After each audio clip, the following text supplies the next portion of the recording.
আজকে জুলাই মাসের 17 তারিখ, কিস্তি আছে, কিস্তি এলাকা আসবে না। 1500 টাকা দিলে বাস পেলে আমাকে। আচ্ছা ঠিক আছে, আমার মাথায় একটা বুদ্ধি আছে, তাইলে আমাদের কিছু লাভ হইতে পারে। কি বলো?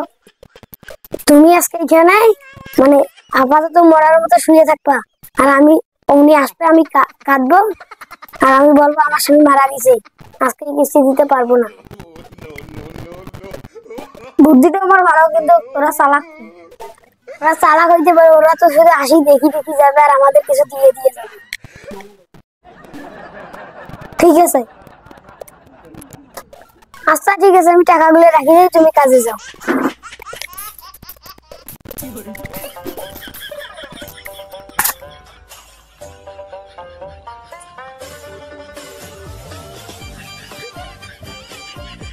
সালামুদ্দিন ভাই দাসে রে, এখন কি খবর? কিস্তিটা নিয়ে এসো আমার।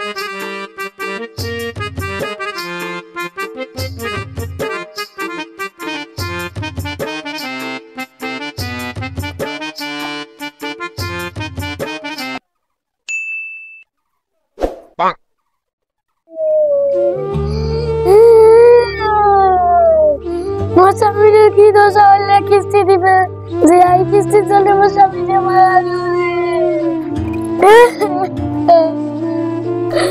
হে আল্লাহ, তুমি মোর স্বামীকে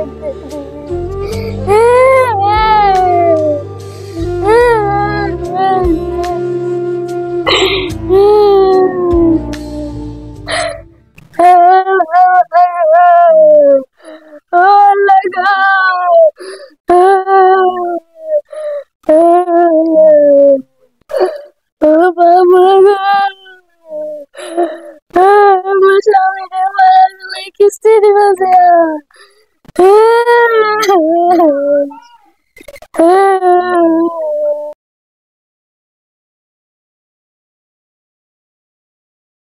আপা একটু আগে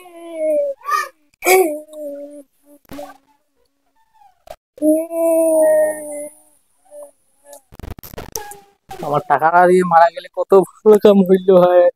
ভাই গো, কেনে মারা গেলেন ভাই গো? আপা টাকার কিছু দিয়ে যায় নাই আপনার? না ভাই, আজকে কিস্তি দিতে পারবো না ভাই। কিস্তির জন্য তো মেলা কাহিনী উঠছে, আমার অফিস থেকে বাকে ভেবে কিস্তি না ভাই আই কিস্তিটা দেখি তোমার কি।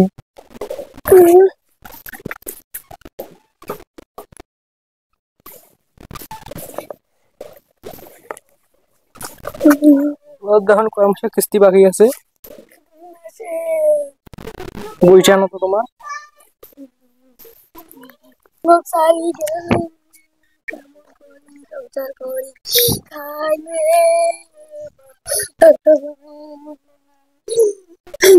তোমার স্বামীর নাম দান কি?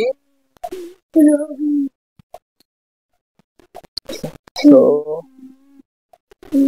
দি আপনার নামটা দেখুন কি, আপনার নাম কি?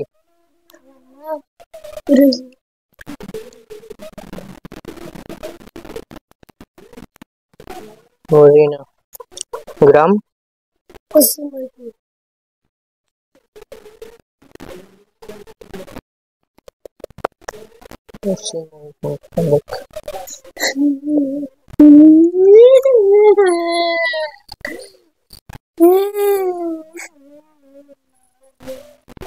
কত টাকা আপনার দাম বাকি ছিল? আমার 3000 টাকা।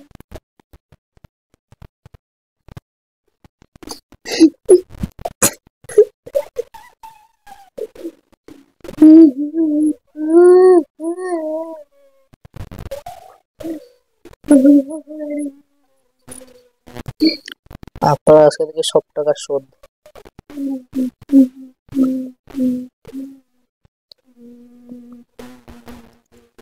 আপনার খানদানের জন্য কিছু টাকা দিয়ে জানেন?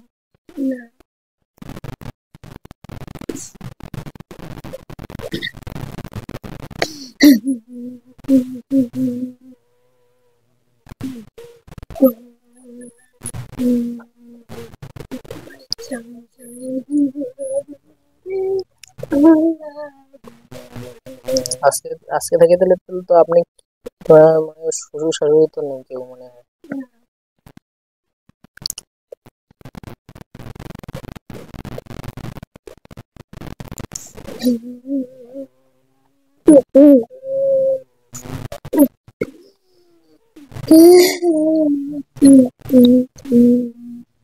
আজকে থেকে আপনার আপনার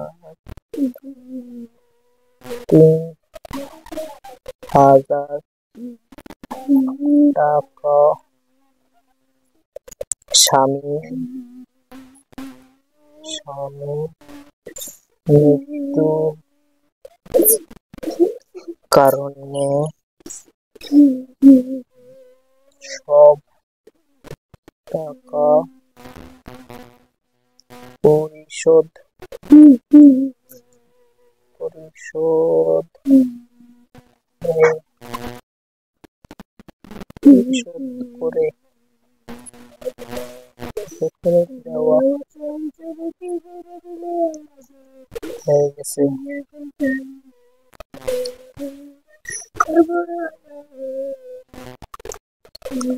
নেন আপনার কাছ থেকে ওই সব টাকা আজকে থেকে শোধ। আজকে তো টাকা কার কাছে দেওয়া নাই, 500 টাকা আছে, নেন, এটা আপনি কিছু দিয়ে চলেন, আরেকদিন আসে দিয়ে যাবো।